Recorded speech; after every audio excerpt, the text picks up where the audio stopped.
Social media খ্যাত পৃথি মণ্ডল যোগ্য জবাব দিল তার ননদকে।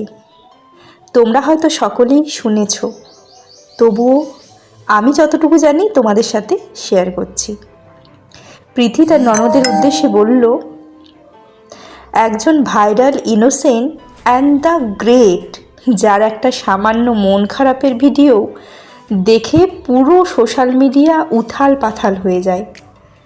তাহলে ভাবুন, সম্পূর্ণ সব কিছু জানার পরে কি হতে পারে। প্লিজ আমার মুখ না খোলা, চুপ করে থাকা এগুলোকে একদম দুর্বলতা মনে করবেন না। আসলে সোশ্যাল মিডিয়া আমার প্রফেশন, অন্য কারোর নাও বা হতে পারে, তাই আমার জায়গাটা আমাকে ভুললে চলবে না। এই কথাটাই বারবার ভেবে নিজের কথাগুলো নিজের মধ্যেই রেখে দিয়েছি। প্লিজ, আমি আমার জীবনটাকে অনেক সুন্দরভাবে সাজাতে চাই, সুন্দর একটা সংসার জীবন কাটাতে চাই। দয়া করে আমার ভবিষ্যৎ খারাপ করবেন না।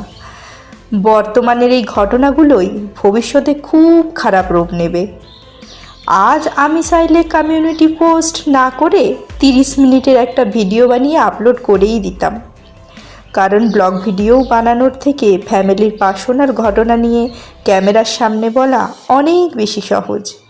নিজেকে সত্যবাদী প্রমাণ করার জন্য চাইলে আমি এটা করতেই পারতাম, কিন্তু বিশ্বাস করো, আমি সেটা করতে পারিনি। হয়তো যেদিন নিজেকে আর নিজের মধ্যে ধরে রাখতে পারবো না, সেদিন সব কিছু প্রকাশ পাবে। এখনও কিছু প্রকাশ করতে পারি না, শুধু ভাবি ক্যামেরার সামনে বসে কাদের সম্পর্কে কথা বলবো, যারা আমার পরিবারের মানুষ। আর আমার মধ্যে মানবিকতা আছে নাকি নেই, আর কতটুকু আছে সেটার আমি ক্ল্যারিফিকেশন দিতে চাই না। বাট আমার মনে হয় মানবিকতাটা যার মধ্যে নেই, তার কাছে ফ্যামিলি নিয়ে 25-30 মিনিটের ভিডিও বানানো অনেক সহজ অপশন।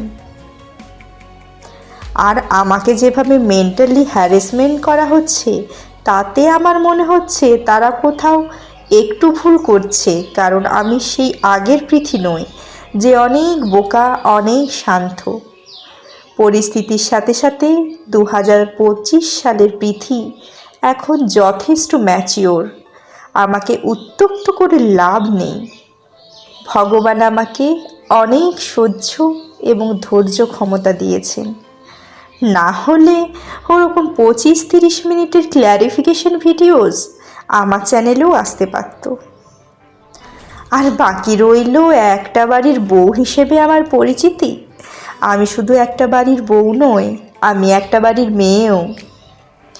3 বছর হয়ে গেল আমি আর রন দুজনে মিলে সবসময় চেষ্টা করেছি ফ্যামিলির সবাইকে কিভাবে হ্যাপি রাখবো। আর সত্যি কথা বলতে, মানুষ এখন টাকাতেই খুশি, তাই জীবনটাকে শুধু টাকার পেছনেই দৌড় করাচ্ছি, যাতে ভবিষ্যৎটা অনেক সুন্দর করতে পারি। সারাদিন ভিডিও বানিয়ে, ব্র্যান্ড শ্যুট করে, রাতে এডিট করে, সকালে ভিডিও পোস্ট করে তাড়াতাড়ি ঘুম থেকে উঠতে পারি না। আর সময় বের করে সেরকমভাবে সবার জন্য সুন্দর সুন্দর খাবার রান্না করেও খাওয়াতে পারিনি।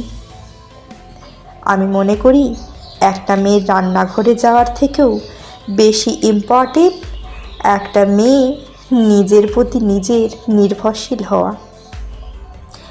আজকের যুগে দাঁড়িয়ে আমাদের প্রত্যেকটা মানুষের উচিত নিজে উপার্জন করা, সেটা ছেলে হোক কিংবা মেয়ে। আমি সেরকমই একজন নির্ভরশীল মেয়ে। আমার সব সময় আমার কাজটাকে বেশি ইম্পর্টেন্ট মনে হয়েছে, কারণ আমাদের এই কাজের জায়গা থেকে আমরা দুজন নিজেদের দায়িত্ব এবং দুটো ফ্যামিলির দায়িত্ব নিতে পেরেছিলাম। রাত দিন জেগে কাজ করে তারপর হয়তো রান্নাঘরের সময় দিয়ে উঠতে পারিনি। আমি জানি না এর মধ্যে আমার কি অন্যায় আছে, বাট আজকালকার দিনে দাঁড়িয়েও এত নেগেটিভিটি কেন? আর শেষ কথা, নিজেকে সঠিক প্রমাণ করার জন্য এতটা নিচে নামবেন না, কারোর উইদাউট পারমিশন তার পার্সোনাল রুমে ঢুকে ডায়েরিতে হাত দেওয়া উচিত নয়। আর আমার বাবার বাড়ি এবং শ্বশুর বাড়ির পার্সোনাল ঘটনা লুকিয়ে লুকিয়ে নিজের বাবাকে দিয়ে রেকর্ডিং করিয়ে সেটা পাবলিকলি শুনিয়ে নিজেকে মহান ভাববেন না। তাহলে জানতে পারলে তো বন্ধুরা, রনের দিদি দীপিকা কীরকম টাইপের মানুষ। সে নিজের দোষ ঢাকার জন্য পৃথির নিয়ে যা তা সকলের সামনে বলে বেড়ালো। এমনকি পৃথির রুম থেকে তার ডায়েরি চুরি করে তার সমস্ত ঘটনা শ্বশুরবাড়িতে বলে, শ্বশুরবাড়ি মানে পৃথির শ্বশুরবাড়িতে বলে, তার পৃথির শ্বশুরকে দিয়ে রেকর্ডিং করিয়ে পাবলিকলি পোস্ট করছে। তো যাই হোক, দীপিকার কি মানসিকতা তোমরা সকলেই জানতে পারলে, আমিও জানতে পেরেছি। এইরকম মেয়েদের নিয়ে আলোচনা করা মানে আমার কাছে খুবই খারাপ। এরকম মেয়েদের নিয়ে আমি আলোচনা করতে চাই না, আর এরকম মেয়েদের নিয়ে আমার ভিডিও করতেও ভালো লাগে না। তো দীপিকার আসল পরিচয়টা তোমাদের সামনে তুলে ধরার জন্য আমার এই ভিডিও কেমন লাগলো অবশ্যই কমেন্টে জানিও। সকলে ভালো থেকো, সুস্থ থেকো, টাটা।